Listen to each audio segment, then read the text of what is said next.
ngayon ay si San Leonardo de Mauricio na may pistahan tuwing November 26. Na ito naman ay si Santa Isabel de Uvia na may kapistahan tuwing November 17. Maraming salamat, Barangay 890 At 891.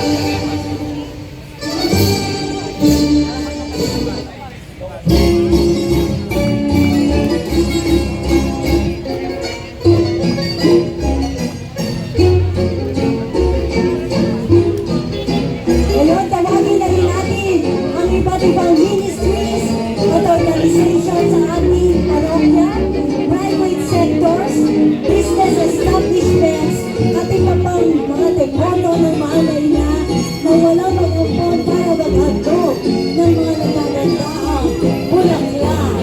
Yan po ay nangyayari po lahat ng mga ministries na hindi po nakasama sa kanilang mga barangay.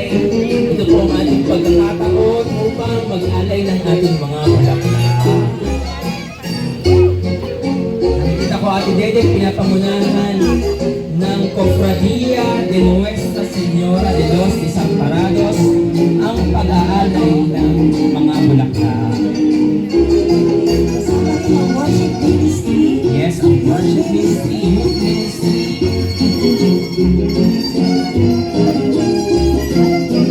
music ministry. music ministry ay nakikita ko rin.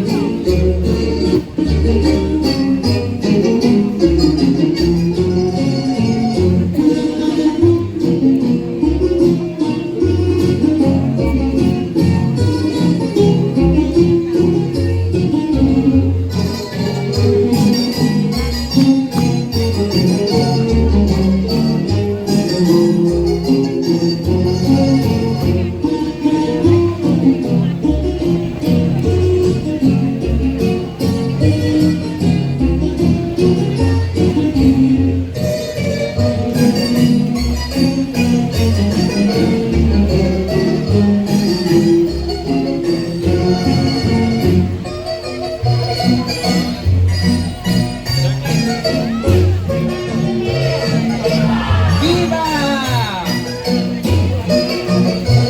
Maraming salamat sa mga different ministries, private sectors, at iba pang pagboto ng alay na ang mag-upon.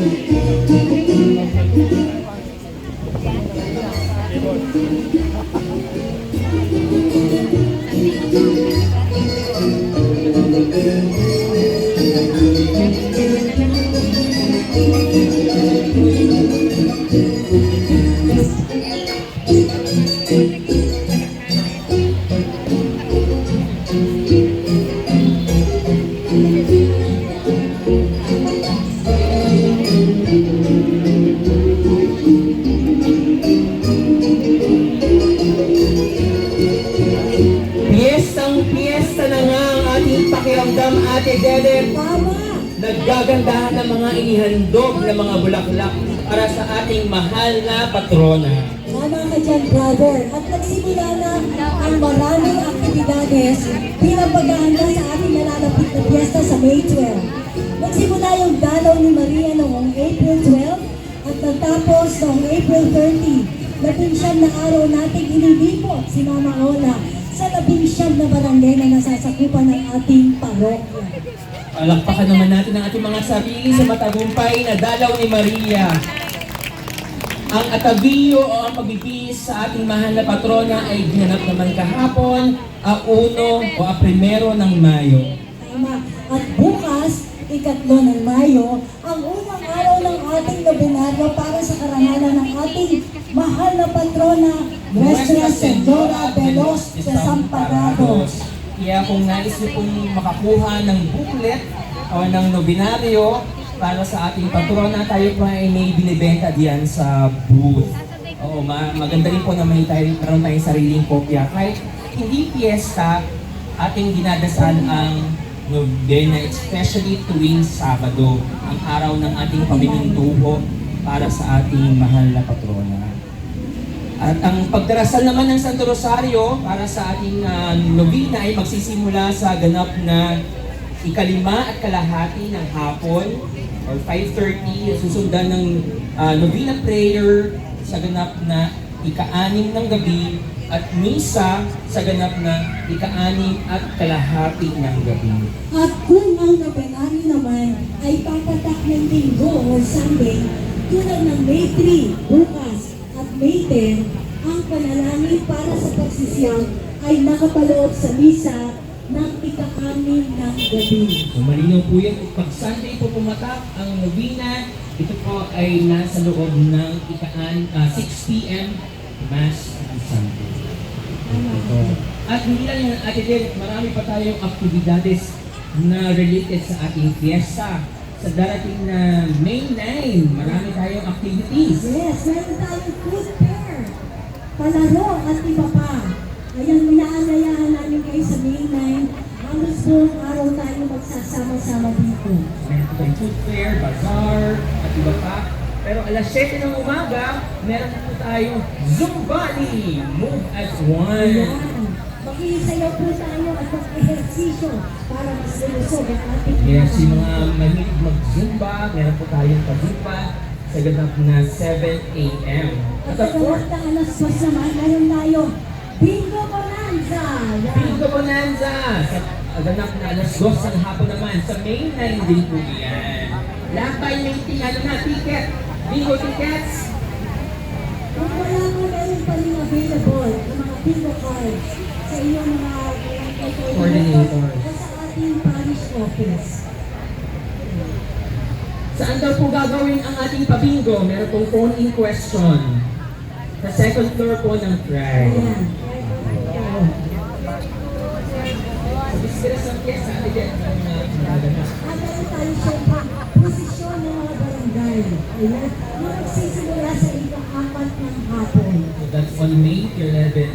And of course, on our fiesta, araw ng fiesta mismo, 12 ng Mayo, ang mga misa ay tulad din ng mga misa tuwing linggo.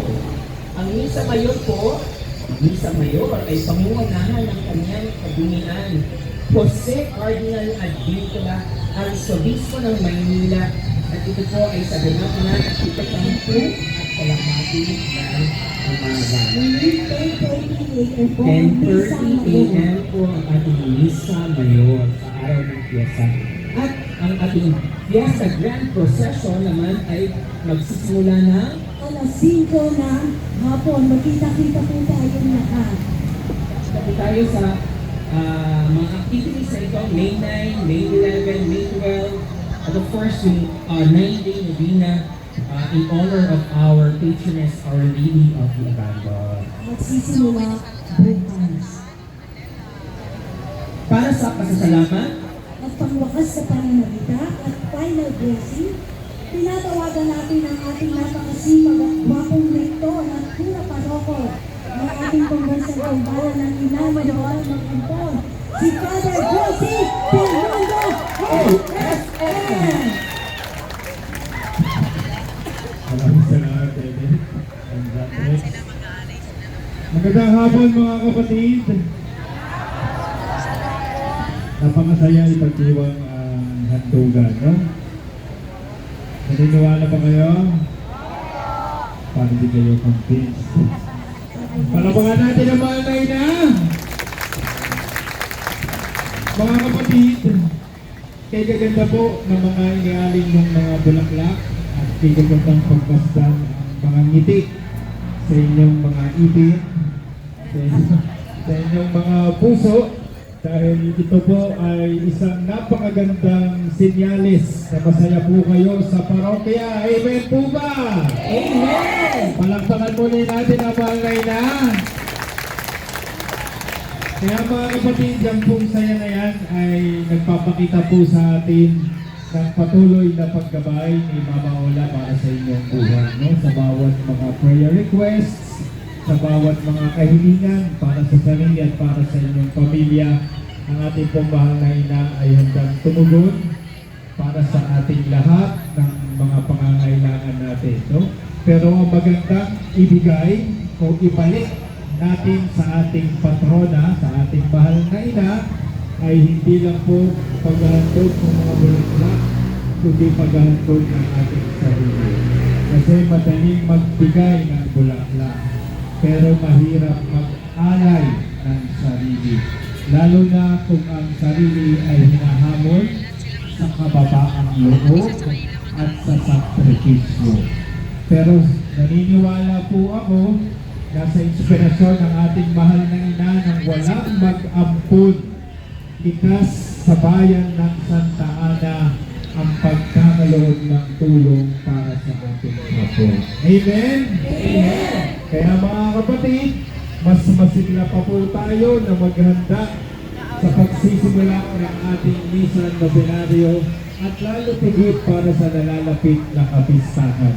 Kaya sa lahat po ng nakiisa sa araw na ito, sa lahat ng mga tumulong at nag-organize ng handugang team, maraming salamat po sa lahat ng mga barangay chairman at chairwoman, mga barangay pastoral council and coordinators.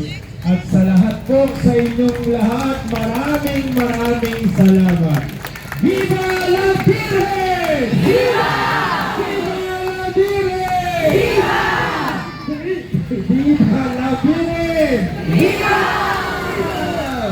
Maraming salamat po, Father Bronzy. Palakpakan po natin ang ating Kura Paroko.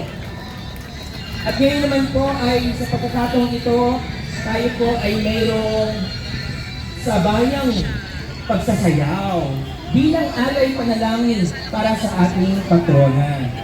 Tayo po ay gagabayan ng Parish Youth Ministry sa sayaw panalangin na ito.